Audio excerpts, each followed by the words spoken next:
বিসমিল্লাহির রহমানির রহিম। যুক্তরাজ্যে বসবাসরত বাংলাদেশের ভাই ও বোনেরা, যুক্তরাজ্য বলতে আমি সারা দেশটাকে বোঝাচ্ছি। সকল দল মত নির্বিশেষে আমি সকলকে ঈদ মোবারক এবং শুভেচ্ছা জানাচ্ছি। আপনি একটু আগে খসরু সাহেবের কাছে শুনলেন বাংলাদেশের পরিস্থিতি। আপনারা নিজেরাও কম বেশি সকলেই জানেন বাংলাদেশের বর্তমান পরিস্থিতি কি। এই বর্তমানে অবৈধ একটি সরকার, এখন যে নিজেদেরকে সরকার বলে দাবি করে, এরা কিন্তু জনগণের ভোটে নির্বাচিত নয়। কারণ 2014 সালের 5ই জানুয়ারি যে নির্বাচন হয়েছে, ওই নির্বাচনে জনগণ ভোট কেন্দ্রে যায় নাই, ভোট দেয় নাই। তার আগে, নির্বাচনের আগে 154 জন এমপিকে ঘোষিত বলে, নির্বাচিত বলে ঘোষণা করে দেওয়া হলো। 154 জন এমপি ভোট ছাড়াই নির্বাচিত হয়ে গেল। আর বাকি যে কটা থাকলো সেগুলোর জন্য 5ই জানুয়ারি যখন নির্বাচন, সেই নির্বাচনে ভোট কেন্দ্রগুলি ফাঁকা, প্রিসাইডিং অফিসার, পোলিং অফিসার ওরা সব ঘুমাচ্ছে, আর দেখা যায় সামনে কুকুর বসে আছে। মানুষের লাইন নাই, মানুষ নাই, কুকুর বসে পাহারা দিচ্ছে। এই হলো অবস্থা। এমনকি পুলিশও নেই। এমন আওয়ামী লীগের যে নেতা কর্মীরা যারা ভোটার, তারাও যায়নি ভোট দিতে। এই হলো অবস্থা। কালকে সেটাকে আপনারা গণতান্ত্রিক নির্বাচিত সরকার জনগণের ভোটের মেনে নেবেন? জনগণের কেউ মানে না। আসলে এই সরকারকে বৈধতা কেউ দেয়নি, বৈধ সরকার এটা নয়। তারপরেও গায়ের জোরে তারা চালিয়ে যাচ্ছে। এবং আপনারা সংবিধানকে পরিবর্তন করে এমন নিজেদের মতো করেছে যাতে আজীবন ক্ষমতায় থাকতে পারে আর অন্য কেউ নির্বাচন না করতে পারে। আপনাদের মনে আছে বাকশাল? সেই বাকশালের মতো অবস্থা করে ফেলেছে দেশকে। কাজে কোনো নির্বাচন দেশে সুষ্ঠু হয় না। আমরা বলেছি যে জাতীয় নির্বাচন হবে একটা নিরপেক্ষ সরকারের অধীনে। আর কিন্তু অন্য যে নির্বাচনগুলি আমাদের হয়, লোকাল গভর্নমেন্টের যে নির্বাচন, সেই নির্বাচনগুলি হয় কিন্তু যে সরকার থাকে তার অধীনে। ইউনিয়ন কাউন্সিলের নির্বাচনও তারা সিল মারে। উপজেলা নির্বাচন প্রথম 2টা ঠিক হচ্ছিল, একটু ভালো হচ্ছিল, সেখানে দেখা যাচ্ছে বিএনপি আমরা আগায় আছি, অনেক ওদের থেকে আগায়। সেইটা দেখে তারা সহ্য করতে পারল না। পরের 3টা তারা সব ভোট ছিনতাই করে নিয়ে গেল, আমাদের খুব কম, ওদের বেড়ে গেল। তখন এই হলো অবস্থা। মেয়র নির্বাচন রাজশাহীতে হয়েছে, তারা আমরা কন্টেস্ট করেছি, সেখানে আমরা বিজয়ী হয়েছি। গাজীপুরে হয়েছে, সেখানে প্রথমবার হলো, সেখানে বিএনপি বিজয়ী হয়েছে। তারপরে খুলনায় হয়েছে, খুলনায় বিএনপি বিজয়ী হয়েছে। তারপরে চট্টগ্রামে হয়েছে, চট্টগ্রাম বিএনপি বিজয়ী হয়েছে। তার সব যে কটা সিটি কর্পোরেশনে হয়েছে, কুমিল্লায় হয়েছে, সেখানেও বিজয়ী হয়েছে। সবগুলোতে বিএনপির বিজয়ী হয়েছে। তার মানে জনগণ আজকে বিএনপির পেছনে ঐক্যবদ্ধ হয়েছে। বিএনপির সমর্থন বহু অংশে বেড়ে গেছে। এই ভয়ে তারা একটা নিরপেক্ষ নির্বাচন দিতে চায় না। নিরপেক্ষ নির্বাচন দিলে জানে যে তাদের বহু লোক এখন যাদেরকে তারা বিনা ভোটে নির্বাচিত করেছে, এগুলো একটাও পাস করবে না। আর আমি বারবার বলি, আপনারাও জানেন, আমি নামটাম বলি না, এগুলো নাম বলার মতো নয়। তাদের সঙ্গে যে কিছু পরগাছা এসে জুটেছে না কোন দল, এই পরগাছাগুলি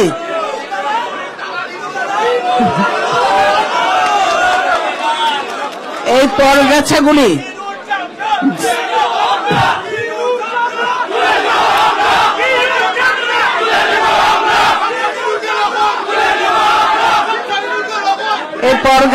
এসে তাদের সঙ্গে জুটেছে এই কারণে যে ওই নৌকায় পাড়ি দিয়ে তারা ইলেকশন পার হতে, নিজেদের কোনো এর আগে বহুবার ইলেকশন করেছে, কোনোবার তাদের জামানতটাও রাখতে পারে নাই। এত খারাপ অবস্থা, কোনোদিন ইউনিয়ন কাউন্সিলও জিতবে না এরকম অবস্থা তাদের, বুঝছেন, এলাকায়। কাজে সেই জন্য ওই পরগাছাগুলি ওদের উপরে ভর করে আছে। এবং আওয়ামী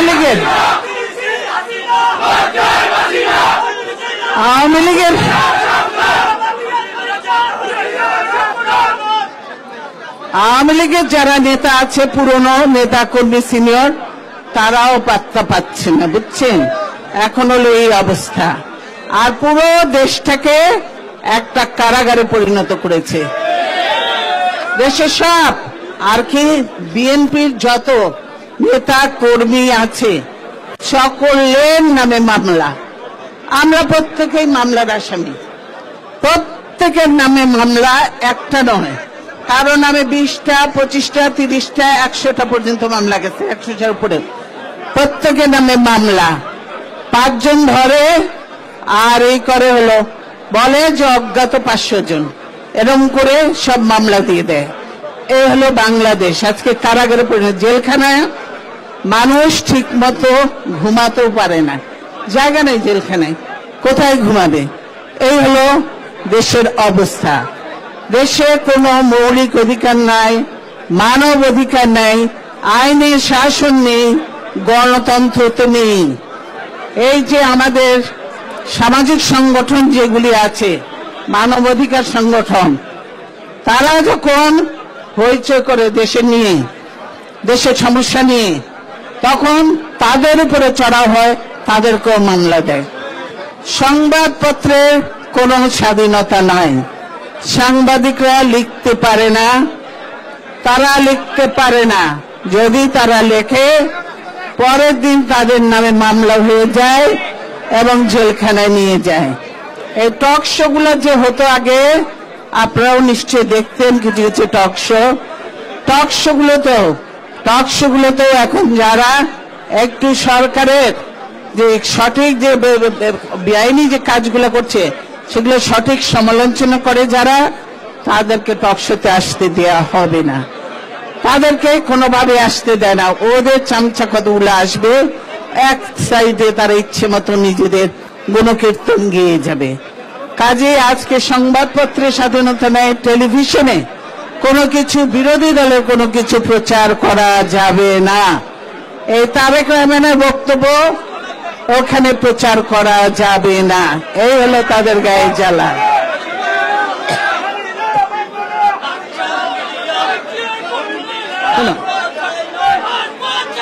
তাদের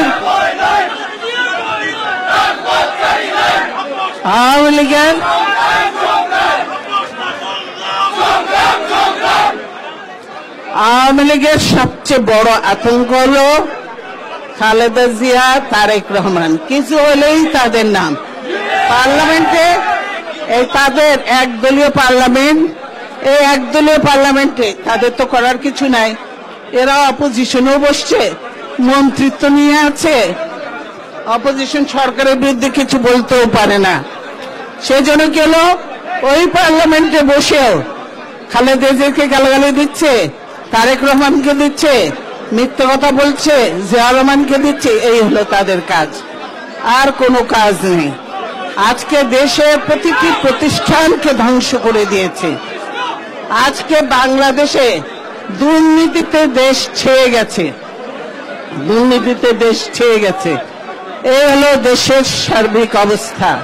কাজে মানুষ আজকে এর পরিবর্তন চায়। মানুষ চায় দেশের শান্তি, মানুষ চায় দেশের উন্নয়ন, দেশে আইন শৃঙ্খলা ভালো থাকুক।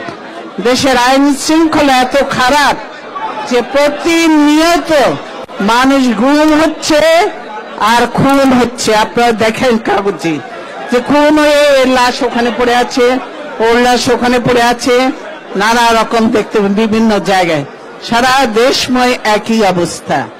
কাজেই চলছে গুম আর খুনের রাজনীতি, আর হাসিনার অত্যাচার, মিথ্যাচার আর দুর্নীতি। হাসিনা পরিবার এখন এমন ভাবে দুর্নীতি করছে যে বাংলাদেশে এখন টাকার ব্যাংকগুলো একদম অবস্থা খারাপ করে দিয়েছে। এখন দেখবেন যে এই বাজেট যে করেছে, এই বাজেট কিন্তু তারা বাস্তবায়ন করতে পারবে না। তারা বলে উন্নয়ন কোথাও নাই, ঢাকার রাস্তাঘাট দিয়ে চলা যায় না, ঢাকা শহরে হাইওয়েগুলোর অবস্থা একই। তাহলে কোথায় উন্নয়ন? মানুষ উন্নয়নেরও কোনো চেহারা দেখে না। আপনারা দেশে গেলেই দেখতে পাবেন যে হাসিনা কি উন্নয়ন করেছে।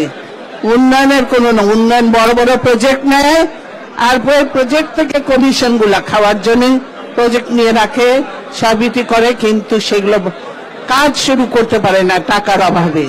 বিদেশিরাও কেউ টাকা দেয় না। এই বর্ষাকালেও এবার ব্যাপক বর্ষা হয়েছে। বর্ষাকালে পদ্মা সেতুর ওখানে বলে ছিল কিনা জানি না, পদ্মা সেতুর বলে সব জিনিসপত্র বলে নদীতে ভাসিয়ে নিয়ে গেছে। ফলে যদি পদ্মা সেতুর কস্ট বাড়তে কয়েক গুণ বেড়ে গেছে।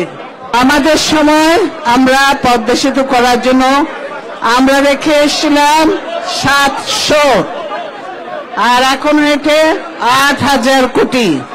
8,000 এটা থাকবে না, এটা বেড়ে আরো অনেক বেশি হবে। কাজে বুঝতে পারছেন যে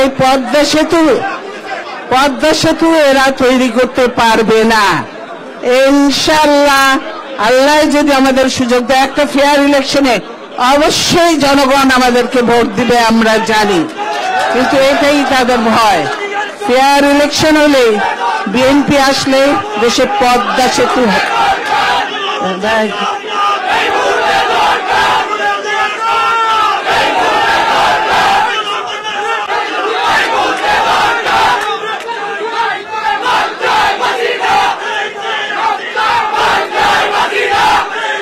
আমি দেখতেছি এখানেও কিন্তু আপনারা বাংলাদেশের স্লোগান দেওয়া ভোলেন নাই, এবং ওই রকমই স্লোগান দিতে থাকি। এই পদ্মা সেতু, আমি বলি পদ্মা সেতু আওয়ামী লীগের আমলে করতে পারবে না তারা। এবং আমরা বলেছিলাম জনগণের কাছে যে আমরা এই শুধু পদ্মা সেতু একটা নয়, দুটো পদ্মা সেতু করব। একটা করব এই মাওয়া দিয়ে, আর একটা করব পাটুরিয়া দৌলতদিয়া ওই দিক দিয়ে। দুটো পদ্মা সেতু করব আমরা বলেছি, এবং ইনশাআল্লাহ আমরা সেটা করতে পারবো। কিন্তু এই আওয়ামী লীগ কিছুতেই ক্ষমতা ছাড়বে না, তিনি গদি ছাড়বেন না। কেন গদি ছাড়বে না এটা বলেন তো? কেন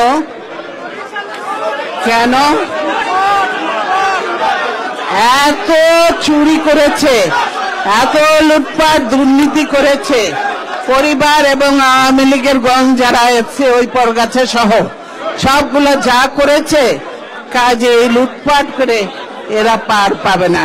মানুষ খুন, গুম আর লুটপাট, এটাই হলো এদের নীতি এখন। কাজে আজকে দেশ বাঁচাবার জন্য সকলেরই একসঙ্গে ঐক্যবদ্ধ হওয়া দরকার। আমরা বলছি আমরা ওইসব রাজনীতিতে বিশ্বাস করি না। আমরা শান্তি, উন্নয়ন, গণতন্ত্র এবং জনগণের কল্যাণে বিশ্বাস করি। আমরা জাতিকে বিভক্ত করে নয়, জাতিকে ঐক্যবদ্ধ করে আমরা নিয়মতান্ত্রিক পদ্ধতিতে গণতান্ত্রিক ব্যবস্থা চালু করতে চাই। সত্যিকারে যেন আপনারা দেখেছেন এই দেশে কেমন ভোট হয়, আমরা চাই সেরকম নিরপেক্ষ ভোট হবে। সেখানে জনগণ যাকে ভোট দিবে ইচ্ছা তার, সেই হবে সত্যিকারের জনগণের প্রতিনিধি। কিন্তু ওই ব্যালট বাক্স ভর্তি করে ওই ভোটে জেতা, ওটা কোনো জেতা নয়, ওটাতে কোনো শান্তি নাই, ওটাতে কোনো আনন্দ নাই। এইটা হলো আওয়ামী লীগের।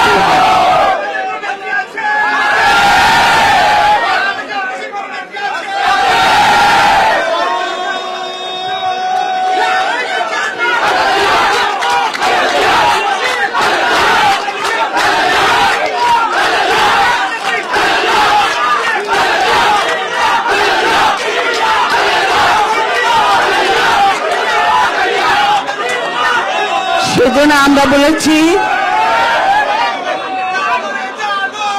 আমরা বলেছি যে আমরা শান্তি, উন্নয়ন এবং ঐক্যের রাজনীতি করতে চাই সকলকে নিয়ে। আওয়ামী লীগকে নিয়েও আমরা ঐক্যের রাজনীতি করতে চাই না। ওরাও থাকবে, কেন না, ওরা রাজনৈতিক দল, তারাও থাকবে। তাদেরকে নিয়ে, তাদের মধ্যে ভালো মন্দ লোক আছে, তারাও দেশকে ভালোবাসে, তাদের মধ্যে লোক আছে যারা ভালোবাসে। তাদের নিয়ে, সকলকে নিয়ে ঐক্যের রাজনীতি করলে দেশটাকে সামনের দিকে এগিয়ে নেওয়া যাবে। সেখানে থাকবে আমাদের দেশে থাকবে গণতন্ত্র, মৌলিক অধিকার, মানব অধিকার, আইনের পূর্ণ শাসন এবং শান্তি শৃঙ্খলা এবং দেশের উন্নয়ন, জনগণের কল্যাণ, সেগুলি হতে হবে প্রথম। যদি গণতন্ত্র না থাকে তাহলে কোনোদিন আইনের শাসন প্রতিষ্ঠিত হতে পারে না। আজকাল যে কোর্টগুলো বসিয়েছে সব আওয়ামী লীগের লোকজন দিয়ে কোর্ট বসিয়ে রেখেছে। কেউ কোনোদিন আপনার পক্ষে যতই থাকুক না কেন আইন, ওই আইন কাজে দিবে না। আওয়ামী লীগ যা বলবে সেটাই বাস্তবায়িত হবে। জজ সাহেব ওটাই লিখবেন, জজ সাহেব এর বাইরে যাবেন না। উনি ওটা দেখবেও না চোখে একবার পড়ে, কারণ যে উনিরও ওখান থেকে ওহি নাজিল হয়েছে, আর উনি ওটাই লিখে দিবেন। সেখানে যাকে সাজা দেওয়ার সাজা দিবে, যাকে জেল দেওয়ার জেল দিবে, যাকে ফাঁসি দেওয়ার তাকে ফাঁসি দিবে। এই হলো অবস্থা দেশে। সেই জন্য আইনের শাসন বুঝলেন, আইনের শাসন নেই। আইনের শাসন না থাকলে গণতন্ত্র কোনোদিন কাজ করতে পারে না।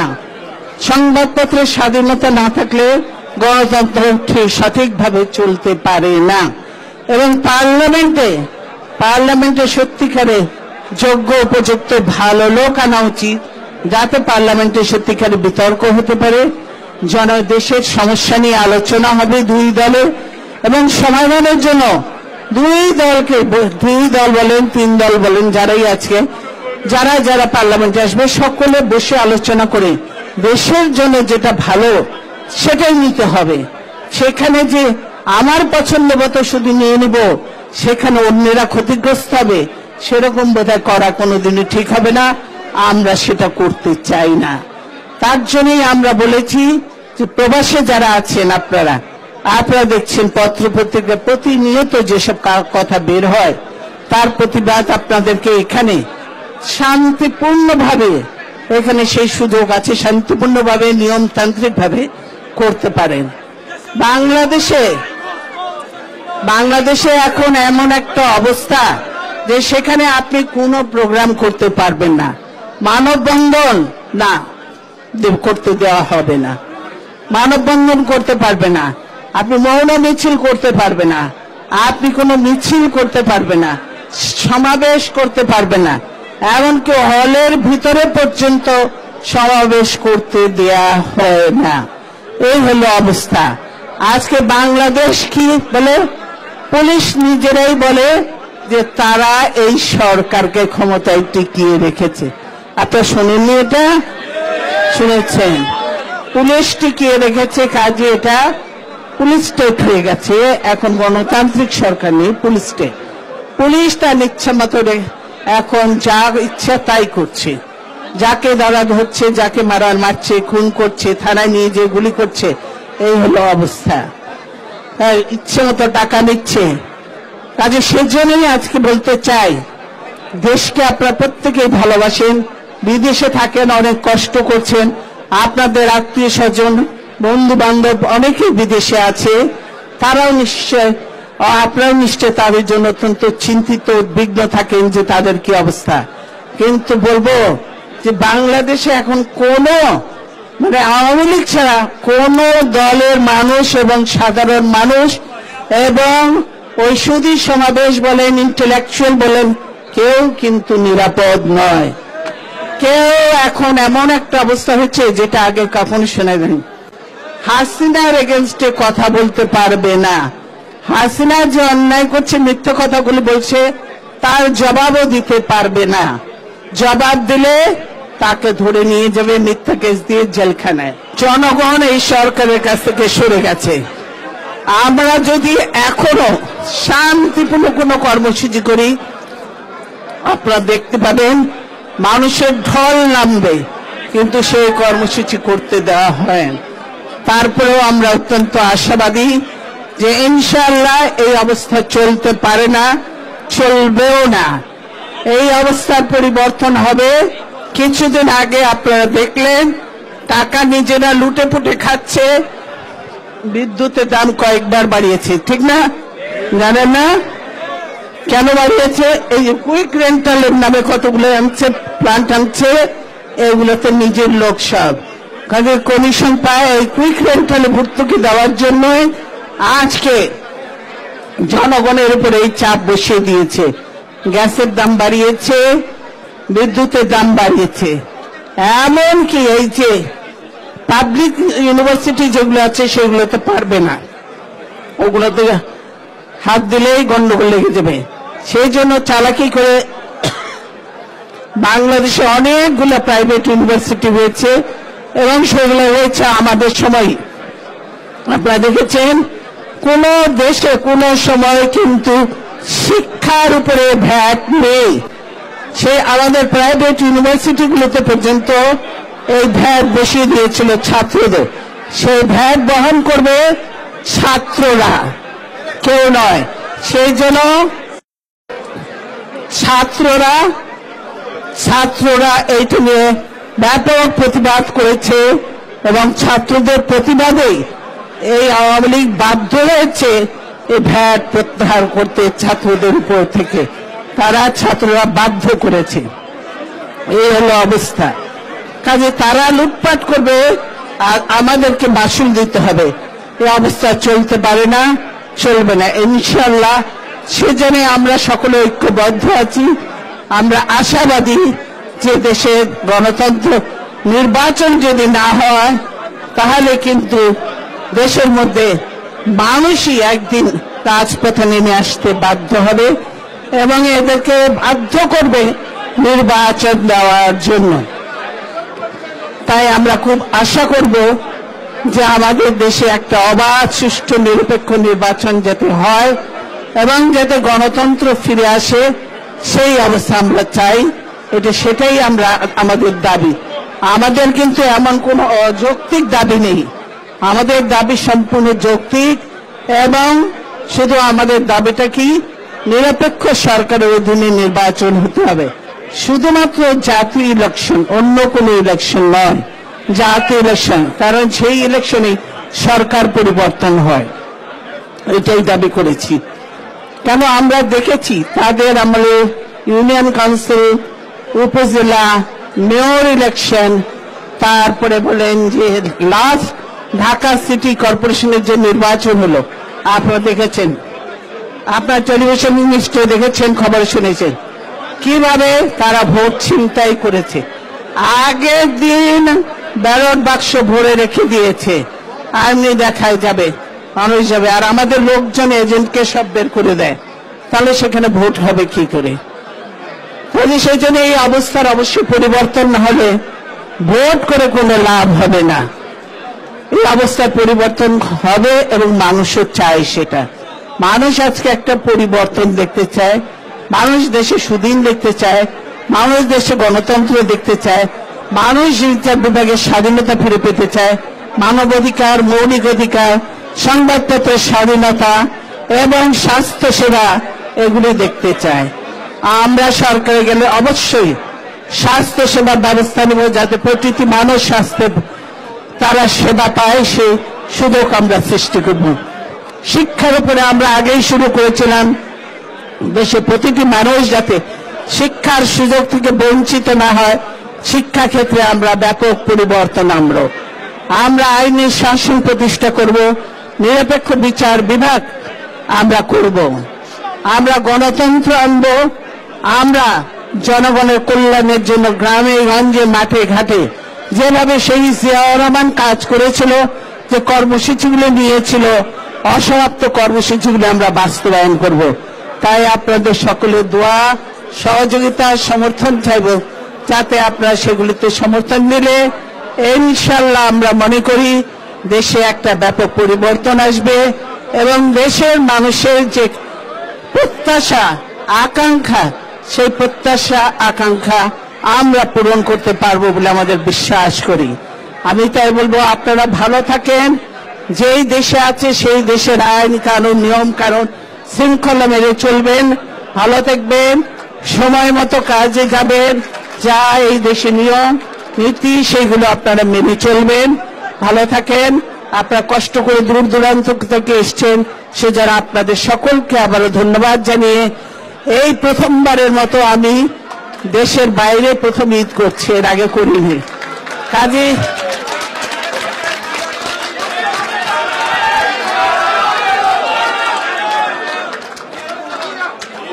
করছি ঈদ মুবারক, এবং আপনাদের সঙ্গে একসঙ্গে মিলিত হতে পেরে এখানে এত বাংলাদেশে এসছে আমার খুব ভালো লাগছে। যদিও বাংলাদেশের মানুষ অনেক একটু কষ্ট পেয়েছে মনে, আমার দলের নেতা কর্মীরা যারা ছিল তৃণমূলে, তারা বলে এই প্রথম আপনাকে ছাড়া আমরা ঈদ করব, আমাদের ভালো লাগছে না।